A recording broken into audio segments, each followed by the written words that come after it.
we're ready. Okay, I'd like to call this meeting order at 2:21 p.m. Clerk, please call the roll. Councilmember Kaplan. Aye. Councilmember Dickinson. Vice Mayor Talamontes. Here. Councilmember Pluckybaum. Councilmember Maple. Here. Mayor Pro Tem Guerra. Here. Councilmember Jennings. Here. Councilmember Vang. Here. Mayor McCarty. All right, Vice Mayor, we have a quorum. Councilmember Kaplan, can you please lead us in the land acknowledgement and pledge of allegiance? If you are able, please stand.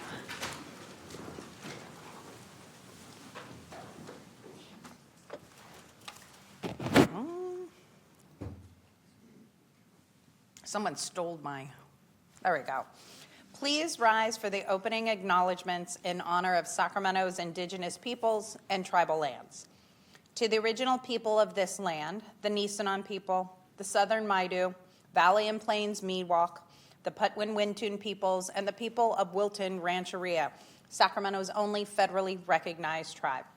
May we acknowledge and honor the Native people who came before us and still walk beside us today on these ancestral lands by choosing to gather today in the active practice of acknowledgement and appreciation for Sacramento's indigenous people's histories, contributions, and lives.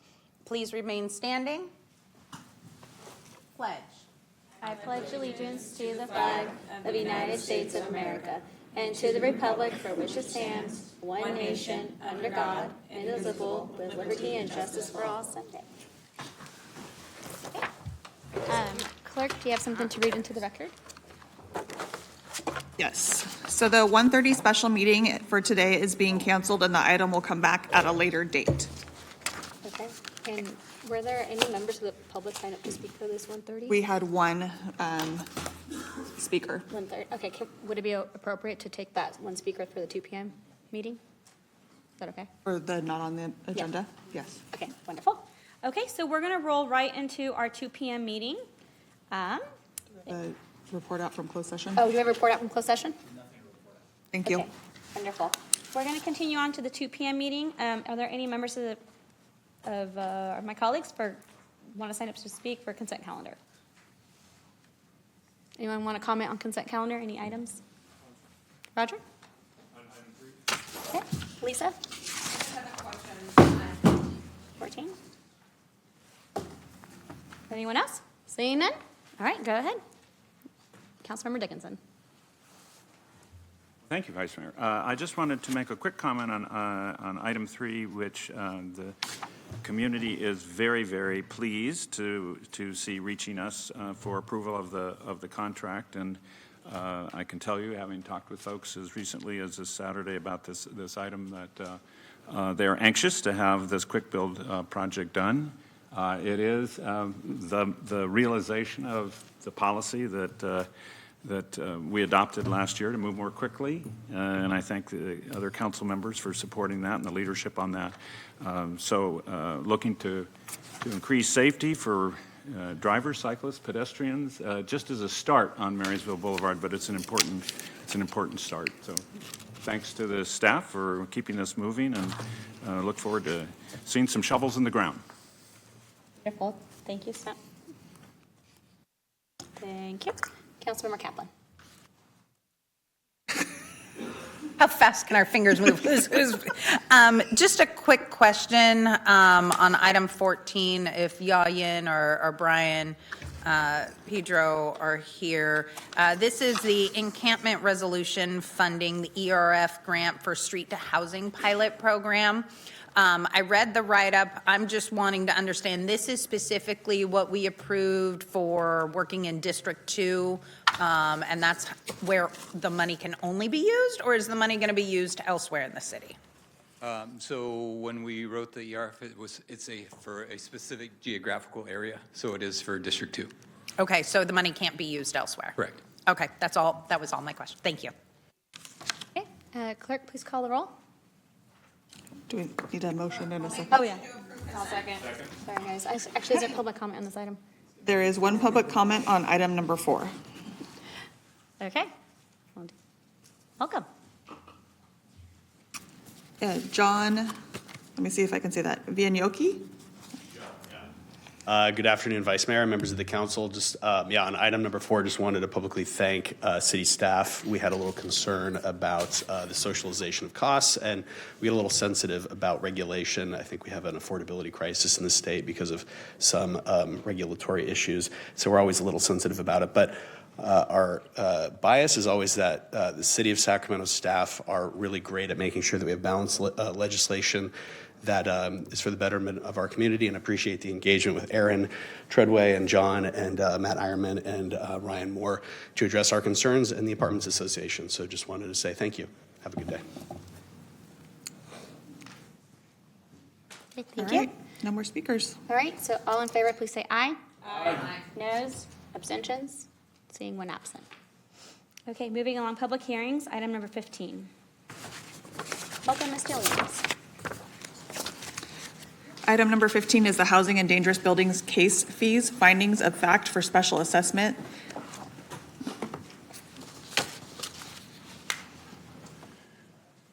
Good afternoon, Mayor McCarty and members of the City Council. I'm Peter Lemos. I'm your Code and Housing Enforcement Chief for the Community Development Department. The items before you are the Neighborhood Code Compliance and Housing and Dangerous Buildings Case Fees and Penalties for Special Assessments and/or Personal Obligations. I would like to present items 15 and 16 concurrently, but for a separate vote of the Council. Item 15, the Housing and Dangerous Building Case Fees. Staff report lists an amended total of 182 properties with a total of $183,326.10 of unpaid fees, schedules for liens against the properties. 8 properties listed in Exhibit A of the staff report have been removed from the report and are identified as line numbers 9, 21, 25, 59, 86, 125, 207 through 209, 295, and 296. For item 16, the Community Development Department Administrative Penalties and Neighborhood Code Compliance Fees, staff report lists an amended total of 488 properties with a sum of $1,254,405.09 of unpaid fees and/or penalties scheduled for special assessment and/or personal obligations against the properties. 7 of those properties in Exhibit A of the staff report have been removed from the report and are identified as line numbers 30, 149 through 150, 187, 480 through 481, 596, 706 through 709, and 791. Staff recommends that City Council adopts the 2 resolutions separately as amended to allow the city to collect the unpaid fees by placing special assessments, levies, and/or personal obligations upon the properties. And this concludes the presentation. Mayor, I'd like to open and close the public hearing and move the item. Second. Motion is second. Councilmember Kaplan? Hey, Peter, before you go, just for those reading it and who may not understand code sections, 15 is really clear for this is dangerous buildings, but on code compliance case and fee penalties, does this include like failure for sidewalk repairs or driveway issues, or what is actually being cited? So item 15 is the dangerous building case fees only, not any of the penalties. Item 16 is neighborhood code compliance, both penalties and case fees and other fees that that are associated with properties. This would not include any sidewalks, as we don't hear or we don't enforce sidewalk violations in neighborhood code compliance or code enforcement overall. That would be a different presentation or a different assessment from Public Works. For driveways, if there was a driveway penalty such as expansion of a driveway over the required amount, that could be here and it would be itemized as a zoning case in this report.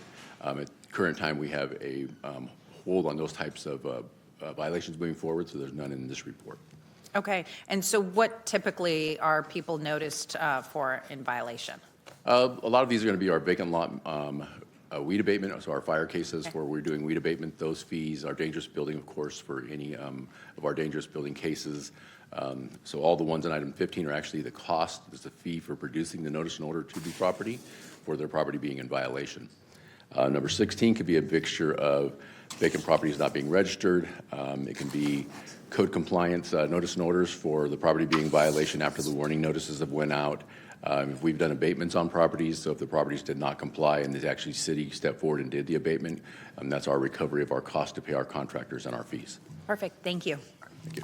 No problem. No public comment. Okay, we have a motion and a second. All those in favor, please say aye. Aye. Any noes or abstentions? Hearing none, item passes 9-0. So that's item 15 and 16, both public hearings, and we close the public hearing on that one. Yep. All right. The next public hearing that we have is item 17, compliance with Assembly Bill. Oh, do you want to do them separate? Okay, sorry. I'll move to open and close the public hearing and move item 16 as well. Okay. Okay, we have a motion and a second on the second piece of that item. All those in favor, please say aye. Aye. Any noes or abstentions? Hearing none, item passes. All right. Now, item 17, compliance with Assembly Bill 2561, Government Code 3502.3 regarding vacancies in recruitment and retention efforts.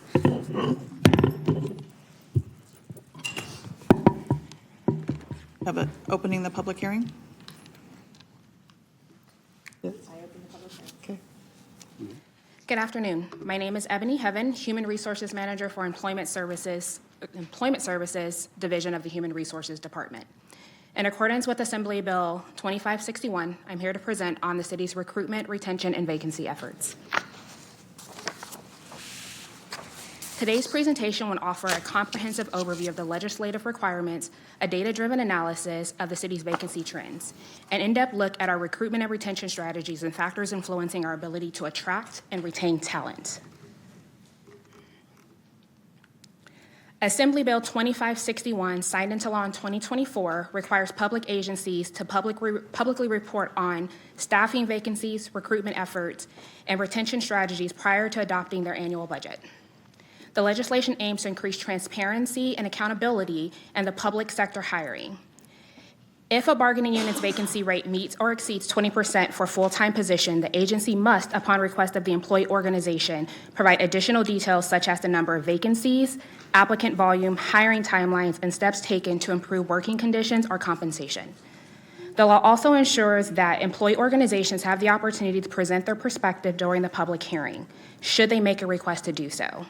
As such, upon conclusion of my presentation today, you will hear from Bargaining Unit Sacramento Area Firefighters Local 522. While I will provide data on the city's vacancy rates, it's equally important to understand underlying factors contributing to those vacancies. Persistent recruitment challenges across both the public and private sectors, especially for technical, specialized, or high-demand roles, have limited applicant pools despite repeated and sustained recruitment efforts. It is also important to note that a vacant position does not mean it's unnecessary. Departments regularly assess during the budget process to determine whether positions remain relevant, should be reclassified, or should be eliminated based on evolving operational needs. While vacancy sweeping is a consideration with each budget cycle, doing so broadly could have unintended consequences, including reduced service levels, increased workloads, and diminished flexibility to respond to community needs. Vacancies should be evaluated individually to ensure decisions support both current operations and future readiness. Vacancy data by bargaining unit is displayed for your review. Auto, Marine, and Specialty Painters, Local 1176, Western Council of Engineers, WCE, Station Engineers, Local 39, Plant Operators Unit, and International Association of Machinists and Aerospace Workers, IAMAW, were the bargaining units with a vacancy rate at or above 20% for 2025. In accordance with AB 2561, representatives from all bargaining units were notified of today's public hearing on January 13, 2026. And they would have the ability to ask additional questions specific to vacancy efforts and recruitment efforts. This slide provides citywide recruitment data as well as recruitment data for IAMAW, Local 1176, WCE, and Local 39. The information is pulled from the city's applicant tracking system, NeoGov. As shown, average time to hire varies and is influenced by several factors, including, but not limited to, lengthy or continuous recruitments, performance examinations, department interview timelines, the offer process, and the completion of pre-employment requirements for which candidates are allowed up to 30 days to complete. The traffic engineering unit, represented by Local 1176, is our smallest unit in the city. The unit includes only 16 budgeted positions and 4 classifications: traffic worker trainee, traffic worker 1, 2, and 3. Unfortunately, with small units, it's easy to meet or exceed the 20% vacancy rate with just a few vacancies. The classifications in this unit are currently only used in the Public Works Department and are often staffed through flexible staffing practices. Flexible staffing allows current employees to promote within the series without having to go through the competitive recruitment process, provided they meet the established policy requirements. While the data presented reflects the status as of November 3rd, 2025, as of today, there are only 3 current vacancies in this unit, making their vacancy rate 19%, down 6% since the data was initially pulled. There are currently 2 job opens posted for Traffic Worker 1 and Traffic Worker 2, and requisitions submitted to Human Resources to initiate filling those vacancies. The Automotive and Equipment Mechanics unit, represented by IAMAW, is our second smallest unit in the city with only 69 budgeted positions. The unit consists of 9 classifications used across multiple departments citywide. Similarly, the data provided is based on figures for 2025. As of today, there are 13 vacancies in this unit, making their current vacancy rate 19%, down 1% since it was initially pulled. There are currently no job postings or requisitions submitted to Human Resources to fill those vacancies. The engineering unit, represented by WCE, consists of 76 budgeted positions. The unit consists of 15 classifications across multiple departments citywide. Although the data provided is based on figures for 2025, as of today, there are currently 24 vacancies in this unit, making their vacancy rate up 9% at 32%. There are currently 3 job postings for assistant and associate civil engineer, and several requisitions submitted to Human Resources to fill those vacancies. The plant operators unit, represented by Local 39, consists of 83 budgeted positions. The unit consists of 7 classifications used in the Utility and Public Works Department. Although the data provided is based on 2025 figures, as of today, there remain 17 vacancies in the unit, making their current vacancy rate still 20%. There is 1 job posting and several requisitions submitted to Human Resources to fill those vacancies. Current labor market trends have negatively impacted recruitment and retention for trade and technical classifications, driven by heightened demand, shrinking candidate pipelines, and increased competition for specialized and licensed skill sets across both the public and private sectors. This chart represents vacancy data for full-time, non-career, and unrepresented employees. The vacancy rate for Local 39 part-time and non-career positions remain high, in part because many of these roles are seasonal and filled on an as-needed basis to support youth parks and community enrichment programs and convention and cultural services events. This slide highlights the city's vacancy rates for 2025 across different employee groups. The citywide vacancy rate for all positions is 22%. The vacancy rate for full-time represented position is relatively low at 13%, reflecting a strong staffing stability in our core workforce. Displayed here, you will see the life cycle for the recruitment process to better understand the many complexities of the city's recruitment process, and that it can vary depending on the need for a civil service examination and the type of examination administered by classification.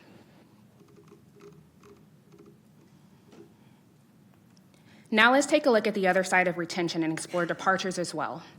The data presented reflects a breakdown of the 1,397 employee departures from city positions in 2025, down by 14% from the prior year. Internal promotions and transfer resulted in 32% of departures, illustrating a strong internal mobility within the organization, a strong commitment to career growth, and continued service within the organization. Voluntary separations accounted for 786 departures, of which 618 were for part-time non-career positions, which, as discussed earlier, are hired for seasonal needs, followed by 95 retirements. This snapshot offers insight to the various reasons our workforce transitions and highlights the importance of retention efforts of the city's overall workforce strategy. The city's retention rate for 2025 is 99.82%. The retention rate is calculated by dividing the number of employees who remained employed at the end of a period by the number of employees at the beginning of a period, and then multiplying by 100 to express a result as a percentage. This metric helps us to assess our ability to retain staff and can be a useful indicator of the workforce stability, employee engagement, and overall organizational health. Human Resources continues to review and update outdated policies while strengthening resources that the city departments to support city departments and improve both the applicant and employee experience. This work includes collaborating with union partners to memorialize agreed upon decisions, develop clear outward-facing guidings and tools to promote consistency, transparency, and accountability across the organization. In today's highly competitive labor market, retention has become just as critical as recruitment. While diversity, equity, and inclusion may not be the primary focus of today's presentation, they remain foundational for our ability to attract and retain talent. Retention is increasingly driven by whether individuals feel valued, supported, and able to grow. The city has responded by modernizing recruitment practices, reducing barriers at entry, expanding outreach, and investing in onboarding and access information to ensure employees experience connection and purpose through their tenure. These efforts are designed not to only fill vacancies, but to create long-term workforce value by strengthening engagement and belonging. At this time, we have taken deliberate steps to strengthen retention within a unionized environment by partnering with labor to implement targeted recruitment and retention incentives for hard-to-fill classifications, offering flexible work arrangements where operationally feasible, and promoting fair, consistent, and transparent hiring practices. We continue to use exit feedback, onboarding data, and applicant decision insights to better understand why employees stay or leave and to inform improvements in workplace culture, communication, and employee experience. Together, these efforts support a stable, engaged workforce and help ensure we are converting vacancies into long-term organizational value rather than short-term hires. In the face of uncertainty related to the city's budget deficit, we remain committed to supporting recruitment and retention through balanced, transparent, and people-centered approaches. We are focused on clear and timely communication, consistent application of workforce practices, and careful prioritization of critical roles to ensure service continuity while maintaining fiscal responsibility. By strengthening onboarding, supporting employee well-being, and using workforce data to continue to guide decisions, the city works to preserve trust, morale, and institutional knowledge during periods of uncertainty.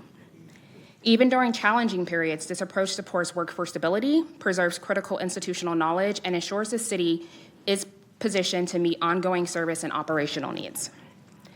In closing, AB 2561 reinforces the importance of transparency, accountability, and collaboration in addressing workforce challenges. By analyzing our data, identifying obstacles, and implementing targeted strategies, the city remains committed to building a strong, sustainable workforce that can constitute and meet the needs of our community. Next, I'll introduce Ryan Henry, Vice President for Sacramento Area's Firefighters, Local 522, and I'm happy to answer any questions that you may have, either before or after Ryan's presentation. Thank you.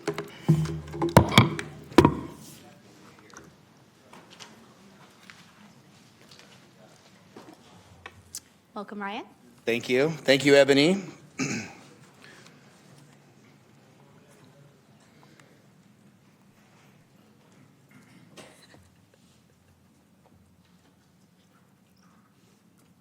Oh, it's coming.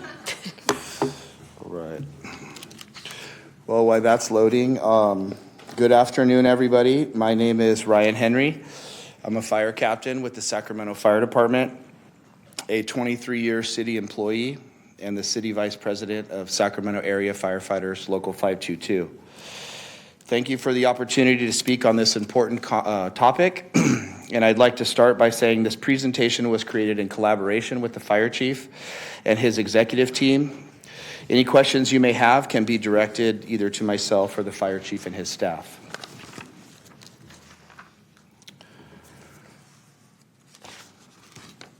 Beginning with some positive news, as you will see throughout this presentation, the programs and efficiencies we have implemented in the fire department are working. With your direction and support, we have reduced brownouts and decreased the use of mandatory overtime. What you will also see, while we are moving in the right direction, these improvements are small in comparison to the scope of the problem.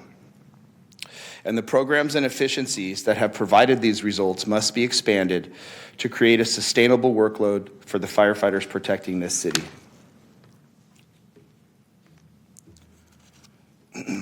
Vacancies within the fire department are unique because the fire department responds to emergencies 24 hours a day, 7 days a week, 365 days a year. If a vacancy goes unfilled, the ability of the fire company to perform its job is reduced. We fill vacancies in 3 ways: by hiring new firefighters, a process that takes up to 13 months. We have a detail pool of firefighters, then voluntary overtime, and finally, mandatory overtime, which is forcing firefighters to work under the threat of potential discipline.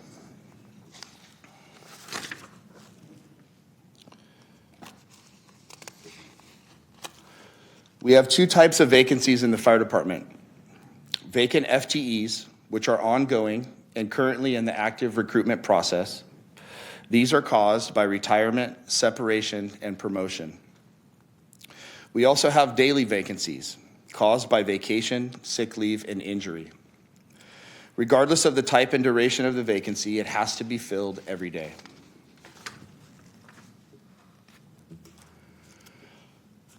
A quick review of fire department staffing. Each fire engine or truck is staffed with 4 personnel. We have 34 fire companies operating out of 24 fire stations and 15 ambulances staffed with 2 firefighters. Our total daily staffing needs for suppression and ambulance companies is 166 personnel.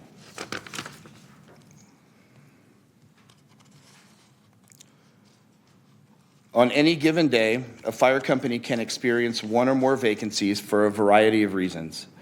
Vacation, retirement, injury, and sick leave all create an open seat on the fire company that must be filled in order for the company to perform at the expected level of service.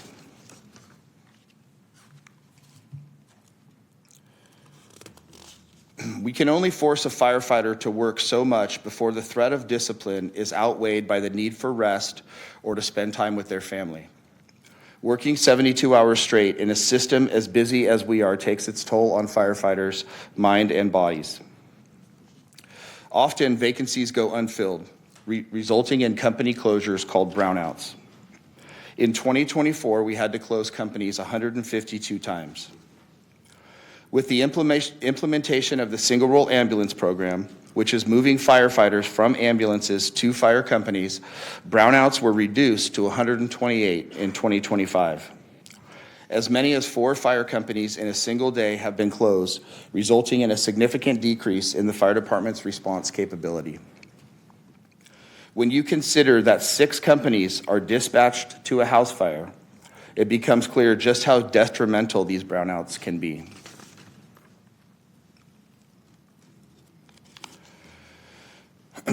The mandatory callback of firefighters is a long-standing industry practice to ensure adequate staffing in times of disaster or extenuating circumstances. This practice has never been designed to be utilized as an ongoing staffing model. Over the past 10 years, you can see the significant rise in mandatory overtime hours as our detail pool has shrunk to unacceptable levels. For 2025, we saw a slight reduction in mandatory overtime hours, which is encouraging as for the past 10 years, mandatory overtime has steadily increased year over year.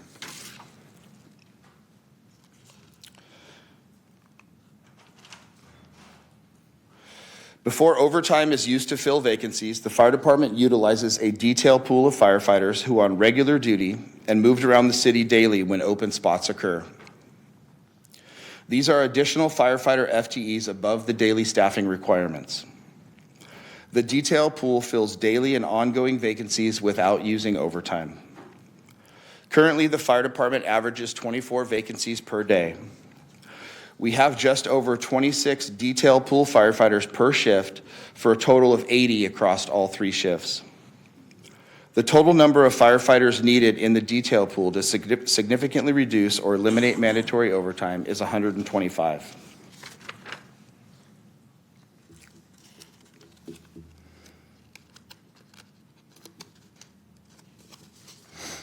Over the past 10 years, the fire department has seen a 27% increase in calls for service. With no new fire engines or trucks, the rise in call volume represents a direct workload increase to firefighters. The equation is simple. Increased call volume equals increased workload. Increased workload equals increased injury rates. As of February 1st, we have 43 firefighters off work due to injury. When you couple the workload increase with the constant use of mandatory overtime, it is no surprise that the fire department, roughly 10% of the city's workforce, accounts for 34% of the city's work comp injuries. So how do we fix this? Obviously, given the current budget situation, adding the needed FTEs and hiring more firefighters is not feasible. The fire chief and his team, in collaboration with the Workers' Compensation Division, have drafted a comprehensive health and wellness initiative designed to reduce costs due to injuries by focusing on injury prevention and faster treatment times. This program, if implemented, will also reduce vacancies on fire suppression equipment due to injured members. The fire department also has a number of non-budgeted positions that firefighters are filling in ongoing support roles, such as the academy training cadre, EMS officers, and the PIO. When personnel are placed in these positions that are non-budgeted, their seat on the fire engine remains vacant, and their spot must be filled daily. Because of this, there is minimal cost savings by not budgeting for these positions.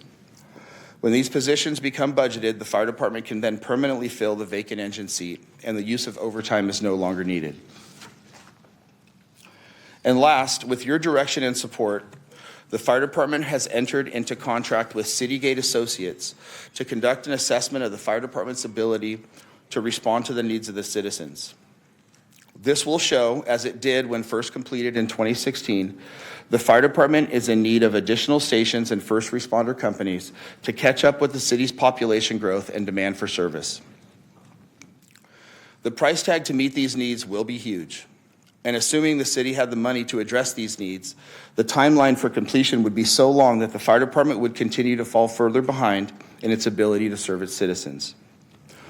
The fastest and most cost-effective way to immediately address the call volume and workload the firefighters are facing is by implementing a squad program.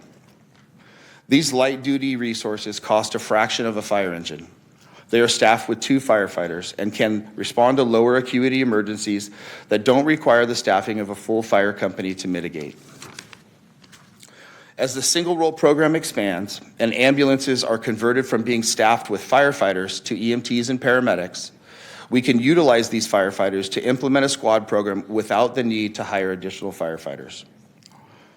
Implementing a squad program will spread the call volume across more first responder resources, which will reduce the workload on firefighters, which will reduce the vacancies and costs associated with injuries, and will then reduce or eliminate mandatory overtime due to unfilled vacancies.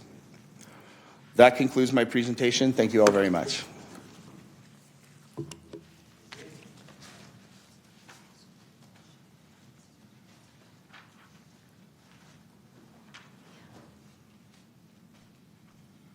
Comment on this item? No public comments. Okay. All right, opened and Council closed members? it and moved the item. Yes. Comments or questions from council members? Motion is second. Councilmember Kaplan.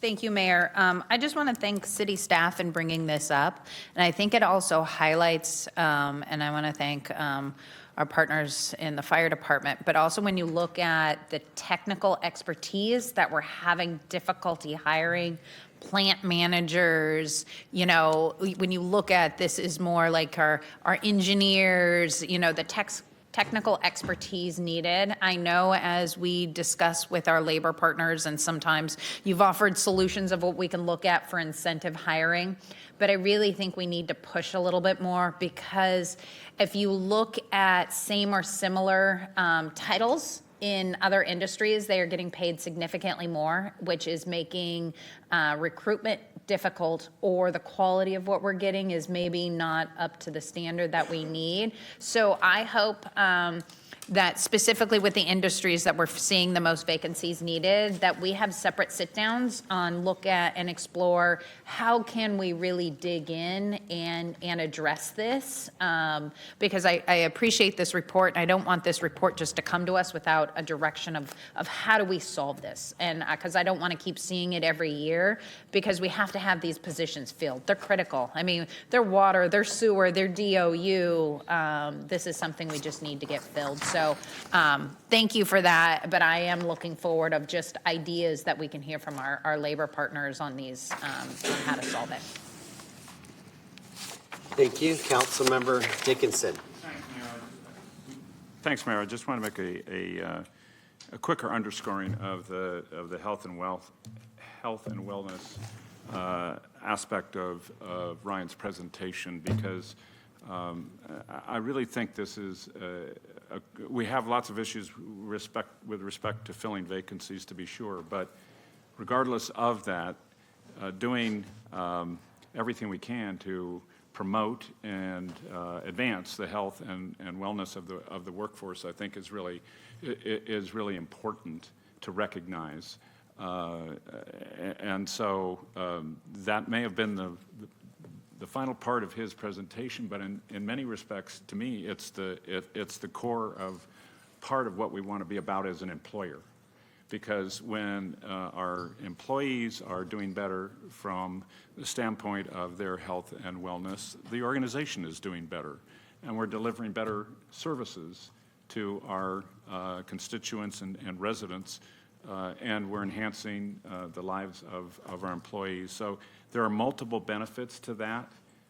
It's being presented in the context of this vacancy report this afternoon, and I appreciate hearing it, but I think we should recognize it for its larger implications and its larger importance in what we do as an employer and as an organization. Thanks. Okay, thank you. No further comments or questions from council members. We have a motion and a second. All those in favor, please say aye. Aye.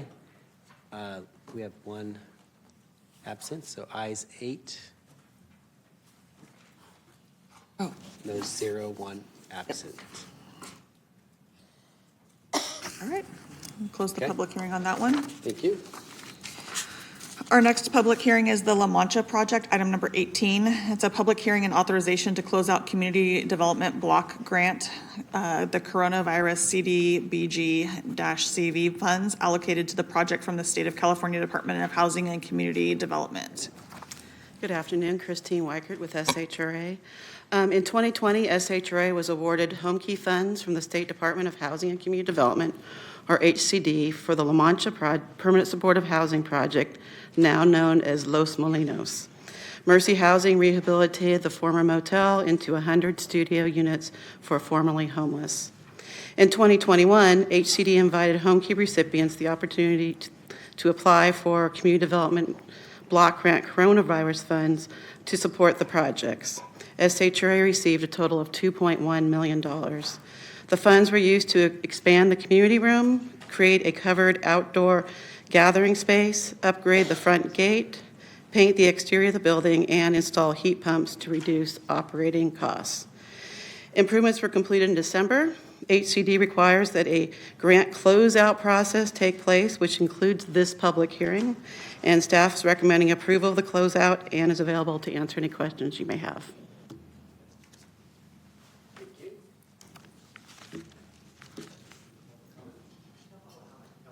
All right, thank you, Mayor. I'm happy to open and close the public hearing and move the item, and just want to thank SHRA for all their work on this. This is a great project in my district, and I think that these improvements are really necessary, especially for folks who are living in affordable housing and may not always have access to some of these resources. So I'm always glad at the ways that we can take grants, find opportunities to get free money wherever we can to make these improvements. So thank you very much.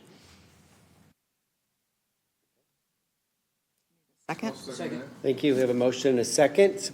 All those in favor, please say aye. Aye. Any noes or abstentions? Hearing none, item passes.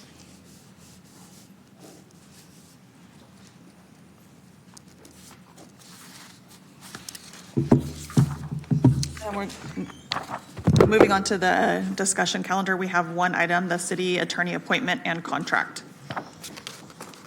Good afternoon. Before I read the required report, I wanted to acknowledge the council's appointment of Mr. Martinez for the city attorney and congratulate him on his appointment. And so for my report, prior to taking final action, Government Code Section 54953 requires the city council to orally report a summary of the recommendation for final action on salaries, salary schedules, or compensation paid in the form of fringe benefits for a local agency executive. The item before council appoints the city attorney and sets the city attorney's annual salary at $355,000 and approves an increase to the city attorney's salary range to a maximum of $355,000 as reflected in the updated citywide salary schedule. Additionally, Mr. Martinez would receive $4,700 per year for 457B deferred compensation and the option to cash out up to 40 hours of management leave each calendar year, as well as the benefit package that is in the appointed officer's resolution. The city attorney meets the definition of a local agency executive under Government Code Section 3511.1D because this position is not subject to the Myers-Milius-Brown Act. And that is the end of my presentation. If you have any questions, I'm happy to answer. No public comment on this? No public comment. Okay, thank you. Vice Mayor Talamontes? I am happy to move this item. Okay. Good. We have a motion and a second. Councilmember Guerra. It's already been seconded. Thank you. I'll third it. Okay. Look forward to city attorney getting to work, which you have been doing already anyway, so just stay the course. Thank you. With that, we have a motion and a second. All those in favor, please say aye. Aye. Any noes or abstentions? Seeing none, hearing none, item passes 9-0.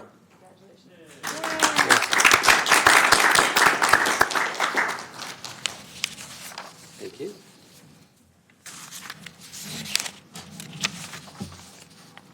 Council comments? Okay. I just had 3 information items that were on there. Yes, no public comment. No public Yes. comment on the 3 Okay. information items. Council questions, comments, or AB 123 reports? Anybody? Let me do it. Yeah.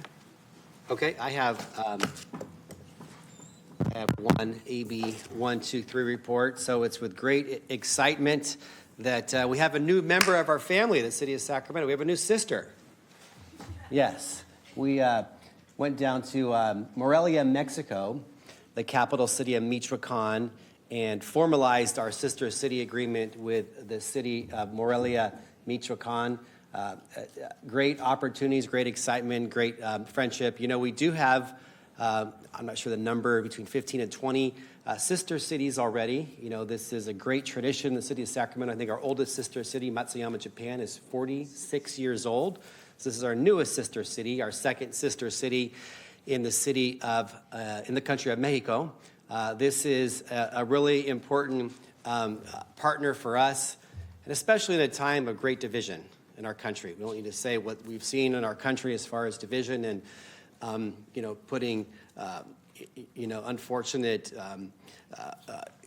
directions to our neighbors to the south and what we're seeing across our country with our immigration raids that are just unfathomable to witness. But at a time when we're seeing that great division, the city of Sacramento, the capital city, is focusing on building bridges and not division. So we're building a new partnership with the capital city of Michoacan. And just so folks would know that the state of Michoacan, believe it or not, has 4 million people, and there are 4 million people of Michoacan descent in the United States of America, of which 2 million are in California. So a tremendous partnership for decades beyond us, and a great number of our Mexican-American immigrants here in Sacramento, in the city of Sacramento, have Michoacan descent. So this is a really touching connection, but it's more than just a symbolic effort. It's focusing on how we can expand cultural, education, tourism, and economic development between our two capital cities. And we led a delegation of 20 individuals, including the vice mayor and the mayor pro tem and our SMUD director and a few city officials, as well as community members, to celebrate this partnership. And we're greeted warmly by the host city of Morelia, Michoacan. And I know they came up here before the city council several months ago, so this is the final act of that. And we look forward to welcoming a delegation in the months ahead. So we are excited about this, and thanks to the City Council for voting on this several weeks ago. And we represented all of you there, and we were, again, well received and look forward to this partnership in the years ahead. Councilmember Guerra. Thank you very much. Did you want to go first, Vice Mayor? Well, I'll just say, I was happy to go on this delegation, and I have never attended a sister city delegation in my life, as being here at City Hall for over 8 years, and it was extremely special to be there. I learned a lot, built really strong relationships, and I'm just really grateful that I got the opportunity to go. And thank you, Mayor Pro Tem Guerra, for leading this effort and all the work that you and Domingo and Cassandra and your team did to make this happen. So thank you. Thank you. I just wanted to thank the Vice Mayor and our Mayor for leading this delegation out there with us. As the Mayor mentioned, Sacramento has a significant population of people from Michoacan, and Morelia plays a significant part. The capital of California, the capital of Michoacan, Capital, La Capital. And I just wanted to thank some of our delegation members who are from Michoacan. We had a large number of them. Beginning with one of our entrepreneurs here, Ernesto Delgado, as well, who's there representing many of our businesses. From the Visit Sacramento, that does the work in communication. Lily Wyatt, who actually went to school in Morelia, Michoacan, as well. Our new Crocker Art Museum director, Agustin, is also, from Michoacan, and gave us his own, curation of all the education there, and some amazing artists that have gone from the United States to Michoacan to do some amazing frescoes and murals and learn from greats like Siqueiros and others. From our own city team, Jaime from Councilmember Vang's office, who's a lot of deep roots and family from Michoacan, and an amazing voice, by the way. He knows how to sing Caminos de Michoacan very well, And unfortunately, she couldn't join us, but she's part of our organization committee. But expecting here shortly. But Jaslyn Escobar also from that. From Michoacan as well. And then I'm very proud also to be from Michoacan, from our pueblo de Jerábaro. And all of those, I think everyone expressing their deep connection to Michoacan and Sacramento, and the similarities that all of us were facing. And it just reminded us how much we are one people. And the impetus was this new direct flight from Sacramento to Morelia. An opportunity that Visit Sacramento folks mentioned. This is a great economic opportunity for all of us, but more importantly, an opportunity for cultural exchange, for humanity exchange, and for families to reconnect themselves. So we do want to thank also some of the folks from the indigenous communities came and brought us a bust of Morelos, for those that's what the namesake of Morelia. And why it is important, particularly now, is that Morelos led the independence movement to end slavery in the Americas. So before we had a civil war in the United States, the impetus of leaving the king of Spain was to end slavery. And so how fortunate it was that when California also became a state and Sacramento voted, they just voted to join the North, because they did not want to continue what they saw 40 years prior, the continuation of slavery. So very much, a value here as well. And I just want to say some short words, because in Spanish, for our Michoacanos, our Moreliano friends, muchas gracias por las bienvenidas y muchas gracias por la hermanidad. También nuestro alcalde habla el español mejor y lo dominó en el ayuntamiento, y tenemos una alegría de que tuvimos aquí el apoyo de todo nuestro ayuntamiento, incluyendo la visita de nuestra vicealcalde y todos ahí. Juntos podemos, amor a Morelia, que viva Sacramento y que viva Morelia. And thank you very much, and lo esperamos aquí en Sacramento. Thank you, Mr. Mayor. And I don't know if you want to say a few words, because they follow us online as well, and they watch us.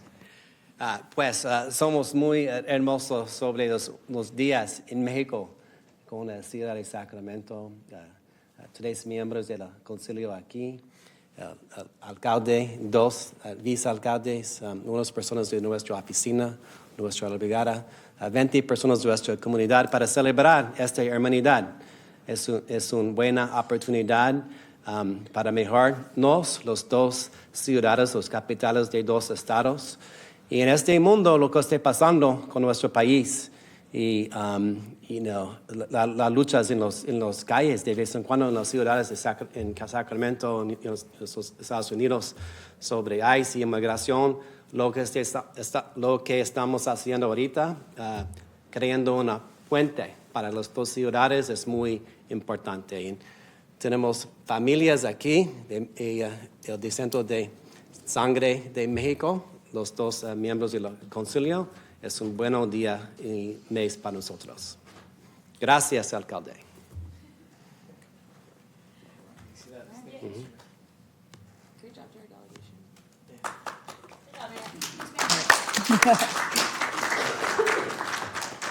We have 6 public comments for matters not on the agenda. The first 3 speakers are Henry Harry, Leanna Hunt, and Joshua Macias. Oh, okay. Leanna?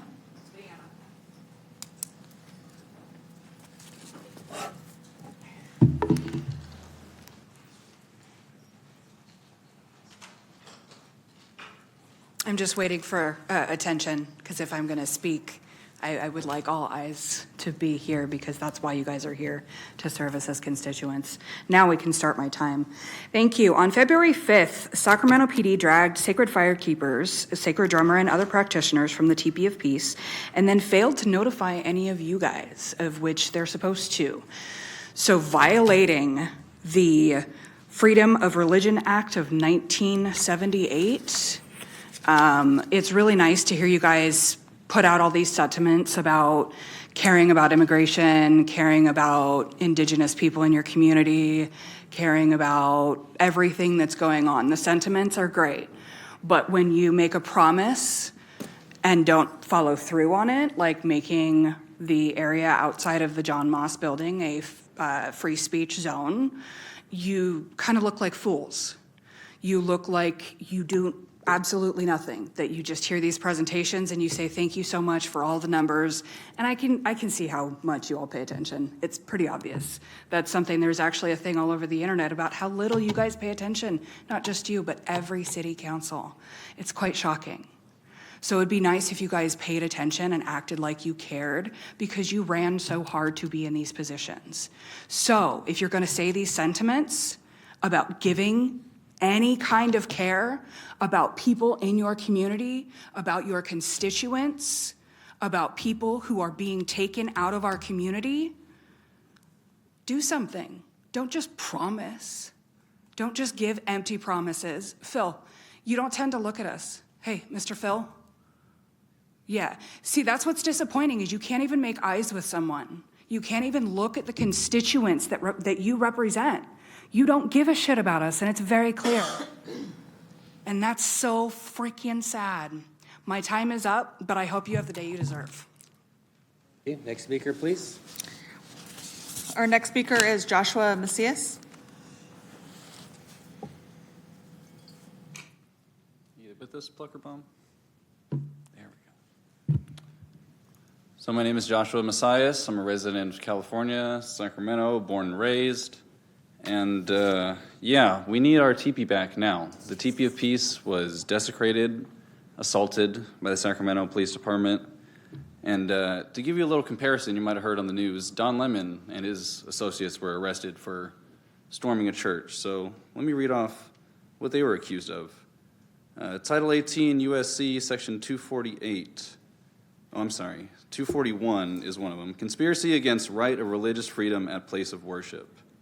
Also, USC 248, injure, intimidate, and interfere with exercise of right of religious freedom at place of worship. That's what the Sacramento PD did to us. Them being, the protesters, Don Lemon and them, being described as entering the church in a coordinated takeover-style attack and engage in acts of oppression, intimidation, threats, interference, and physical obstruction. As a result, the conduct The pastor and congregation were forced to terminate the church's worship service. Congregants fled the church building out of fear for their safety. Other congregants took steps to implement an emergency plan. That's what we had to do. You're also violating what was previously mentioned. The American Indian Freedom of Religious Act was approved August 11th, 1978. Now be it resolved by the Senate and the House of Representatives that henceforth it shall be the policy of the United States to protect and preserve for American Indians their inherent right of freedom to believe, express, and exercise the traditional religions of the American Indian, Eskimo, Aleut, Native Hawaiians, including but not limited to the access to sites, use and possession of sacred objects, and the freedom to worship through ceremonials and traditional rites. The President shall direct that various federal departments. Thank you for your comment. Your time is complete. Thank you for your comment. Your time is complete. Native American religious. Thank you. Next speaker, please. Our next speaker is Marcelina. TP back now. Thank you. Sacramento is violating numerous rights that have a long precedent. Thank you. Hi, I'm Marcelina. I grew up in South Sac, born and raised, and I still stay on Franklin. I'm part of the Sacramento Immigration Committee. I'm a volunteer. I'm not a paid organizer. And I'm here to demand the TP back now. It was sacred, indigenous items stolen. Imagine us coming into your church and in your place of worship, messing things up, dragging you out, and arresting you. That would be intolerable. And that's what happened on Thursday when the TP was taken. And you don't see indigenous people, the police don't see indigenous people as people, which is why they don't care and is why they did it.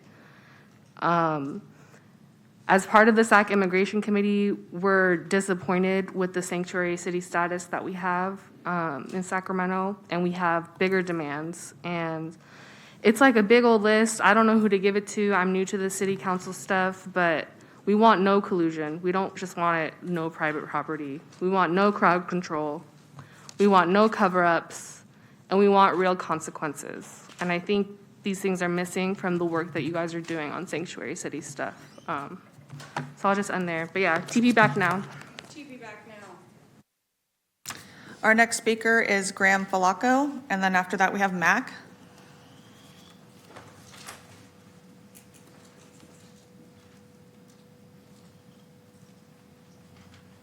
Aloha. My name is Graham. I worked in a church for 6 years. I could never imagine somebody coming into our church during December to get our Christmas tree, to grab a Bible out of somebody's hand, to grab their worship leader and tell them, no, you don't get this spot. August 11th, 1978, the American Indian Religious Freedom Act was signed, and on February 5th, 2026, it was violated yet again. I sat here for the first time in a city council meeting hearing you guys recognize the native land that you are on, but right now there is a native piece of religious equipment in your police building, in your evidence locker. You would never dream of going into a Christian church to get a Christmas tree in December. They are protected. I am protected. I am a Native Hawaiian. I am sick of seeing this land being colonized over and over and over and over again. And I can see how sad some of you are. I can see it in your eyes, so do something. I come from a military family. Black Hawk operator. Colonels, sergeant in the Air Force. My uncle was one of the lead police officers in Napa. What is being done is despicable. I drive an hour every day to fight this. And my religion, my practices, my brothers and sisters' practices were violated. Keep me back now. Thank you for your comment. Mac? Actually, most of you didn't know this, but before I was Radical Mac, I was actually supposed to be Reverend Mac. And so I actually have taught Sunday school, and I've gone up and down California giving sermon about nonviolent action and reminding people of the magic that every single one of you are. So I stand here today to give you a little bit more context about what these folks and more will come at 5 o'clock to tell you more about it, especially those who brought the TP. They were in the middle of a 4-day religious ceremony. It wasn't just some TP that popped up and people were sleeping in it. They were actually in the middle of a 4-day religious ceremony that is supposed to keep a sacred fire lit for 4 days, where each of the days you are given a spiritual teaching of the elements of life: fire, earth, water, and wind. Sac PD came on the 5th and ripped people out of the tent and arrested them, cited them for obstructing. Because this is, again, these are these problems, right? Like, what does a freedom of speech zone look like? What does all of this look like? So they arrested them, and they have now court for obstruction of the road. But we know that N Street is a 3-lane road, and if you all have actually come down there, I've only seen a couple of you there to look at it. Phil, I wish that you would come. It's your district. You see it's a 3-lane road, and there is 1 lane that has been blocked off by cones because there's so many people that they're still in the street. But traffic has been able to move freely amongst those other 2 lanes all day, every day. It has not been stopped. And Radcliffe and your bike patrol officers have come through and been unnecessarily harassing the protesters. I will say that this was his moment to get his lick back, because he's been kind of shamed out of the space many times. And so now they're actually refusing to release the TP as evidence. So we need some help to at least get the TP back, right? This is a religious sacred. Thank you for your comment. Your time is complete. Thank you for your comment. I'll hang out if y'all could chat with us about how to go about. Thank you for your comment. Your time is complete. Thank you. Mayor, I have no more public comments. Okay, thank you. We will adjourn and come back for the 5 p.m. council meeting. Thank you.